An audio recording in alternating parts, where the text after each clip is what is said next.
कि समुद्र मंथन में जो अमृत निकला, हालांकि शतपथ ब्राह्मण ग्रंथ में एक अलग वर्णन है कि उस अमृत को जब राक्षसों ने छीनने का प्रयास किया तो देवताओं ने उसे एक नक्षत्र में छुपा दिया, 27 नक्षत्रों में से एक में। वो शतपथ ब्राह्मण में उसकी चर्चा है, उस नक्षत्र की।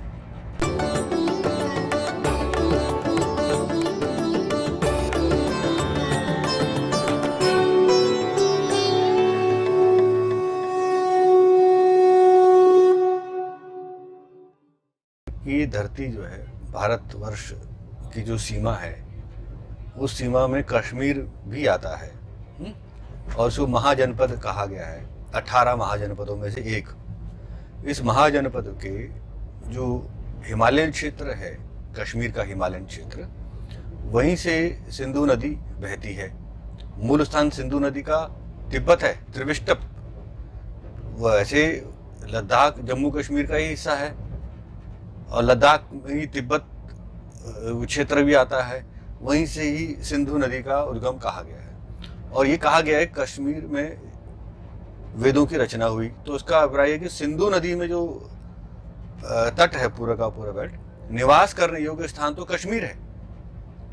वहाँ जहाँ पत्थर हैं, निर्जन है सब कुछ, तिब्बती क्षेत्र का जो हिस्सा है, वहाँ पर तो संभव नहीं है निवास करना।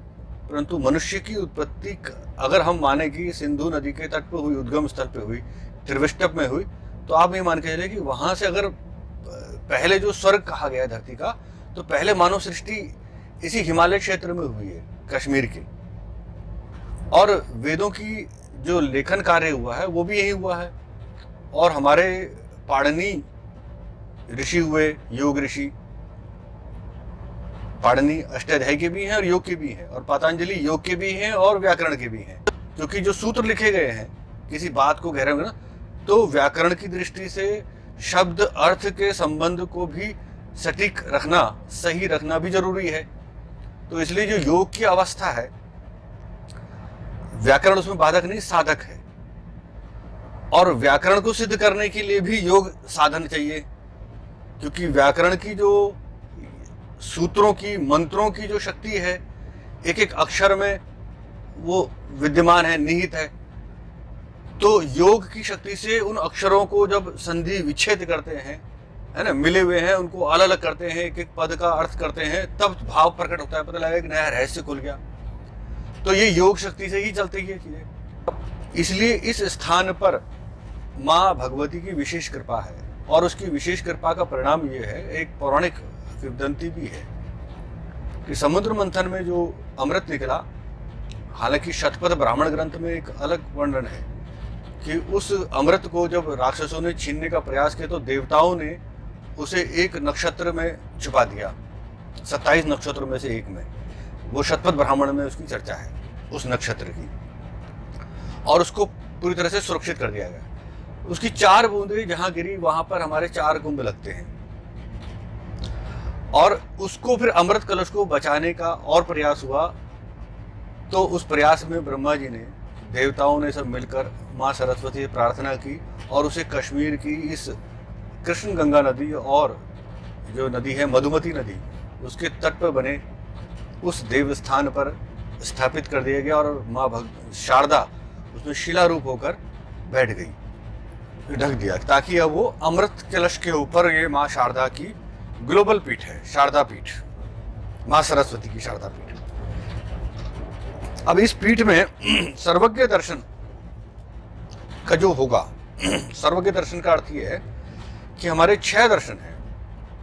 योग दर्शन है, वेदांत है, न्याय है, सांख्य है, योग है, वैशेषिक है, इस तरह से मीमांसा दर्शन है।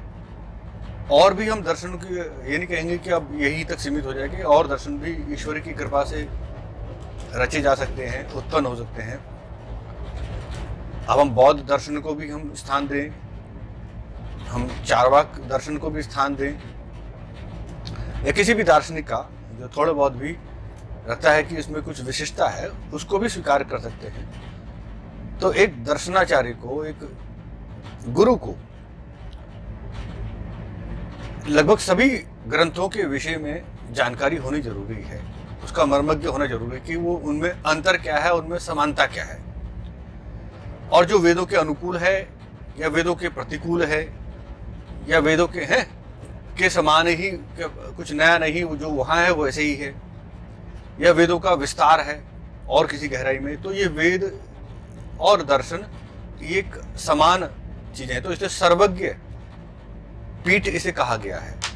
शारदा सर्वज्ञ पीठ, यानी सभी लगभग शास्त्रों को उसमें सम्मिलित कर लिया गया। जो इनका जानकार है, वेद की जो शाखाएं हैं उनका जानकार हो, वेद के जो ब्राह्मण ग्रंथ हैं, जैसे ऐतरेय ब्राह्मण ग्रंथ, तैत्तिरीय ब्राह्मण ग्रंथ, शतपथ ब्राह्मण ग्रंथ है, गोपथ ब्राह्मण ग्रंथ है, तांडव ब्राह्मण ग्रंथ है, इस तरह से जो ये ग्रंथ हैं, और उन्हीं से आरण्यक ग्रंथ छोटा भाग रूप में, छोटे ग्रंथ के रूप में आए, और उनसे और छोटा किया गया उसी में से लेकर, तो वो उपनिषद हो गए। तो ये ग्रंथ आ गए, तो ये सर्वज्ञ की श्रेणी में ही आ गए। उसमें शिक्षा के ग्रंथ भी आ गए, उसमें उपवेद तो है ही है वेद के साथ साथ। तो एक जो परंपरा है कि भाई एक ट्री बनता है पूरा का पूरा, कि मूल में वेद है, और वेद के से निकले हुए ग्रंथ, उनका तो कम से कम एक सर्वज्ञ ज्ञान होगा, तो वो जगत गुरु हो सकता है। जगत का यहाँ अर्थ यानी कि पूरे विश्व के राजनीतिक सीमाओं को करके आदमी करे। जगत गुरु का अर्थ ये है कि इस जगत को, मनुष्य समाज को, जब जब आध्यात्मिक ज्ञान की आवश्यकता होगी, जिसको व्यक्ति को होती है, इस संसार में रहने वाले किसी भी देश के व्यक्ति को, जब जब उसे ये जानने की इच्छा है कि भाई ये भौतिक संसार सब कुछ नहीं है, आध्यात्मिक जगत ईश्वर भी है और ईश्वर का ज्ञान भी है, तो वो दर्शन की तरफ बढ़ता है, तो उसके लिए एक अवसर है कि वो गुरु के शरण में जाए, या जहां पर इसका अध्ययन होता हो, जहां उसके प्रश्नों का समाधान होता हो। इसलिए ये जगत गुरु पीठ है। इस जगत गुरु पीठ में ये जो ग्राम था, यहाँ पर शारदी ग्राम था, इस शारदी ग्राम में सभी विषयों के विद्वान ब्राह्मण लोग, स्कॉलर्स जिसे कहते हैं, वो वहां निवास करते थे। इसलिए कोई व्यक्ति अगर इस उपाधि को लेना चाहता हो कि मुझे वहां जाकर जगत गुरु की उपाधि लेनी है, तो शारदी ग्राम में बैठे हुए निवास करने वाले जितने भी ब्राह्मण हैं विषयों के, वो सब उससे प्रश्न पूछते थे, और लगता है कि ये उत्तीर्ण हो गया है, हमारे पास तो एक विषय का विधा है, एक विषय के हम जानकार हैं, और ये व्यक्ति लगभग सभी विषयों में पारंगत है और सबको दे, तो उसको सर्वज्ञ भूषण की उपाधि देते थे, और सर्वज्ञ भूषण जगत गुरु ही कहलाता था। और इसलिए इस पीठ का नाम शारदा पीठ ही नहीं है, शारदा सर्वज्ञ पीठ है। तो महाराज, इसका मतलब ये हुआ कि जो जगत गुरु की उपाधि देने का केवल अधिकार जो है वो शारदा सर्वज्ञ पीठ को ही था। हाँ, वो जैसी बात है कि आज मतलब कोई विश्व में कोई यूनिवर्सिटी है जिसमें लगभग सभी विषयों के टॉप, जैसे कहते हैं कि एक्सपर्ट कह लें, है ना, विद्वान किसी यूनिवर्सिटी में अगर पढ़ा रहे हैं, अध्ययन है, जुड़े हुए हैं, है ना, टॉप एक है, तो उसका मतलब है कि अगर वहां से अगर आपको डिग्री मिलती है सभी विषयों के और सभी आपको, तो इसका मतलब आपके पास एक हायर लेवल की उपाधि मिल गई है। अब ऐसे किसी को भी जगत गुरु बना दो तो उसका कोई मतलब नहीं है। उस वक्त ये स्थान, ये गौरव इस जगह को था, इस स्थान पर वो गौरव विराजमान था, और वो गौरव माँ शारदा की कृपा से था। पूरे भारतवर्ष के जितने भी उत्तम कोटि के विद्वान थे, उनका कश्मीर से संबंध अवश्य होता था, क्योंकि एक बहुत बड़ी स्थापना यहाँ पर यूनिवर्सिटी के रूप में हो चुकी थी, शारदा यूनिवर्सिटी।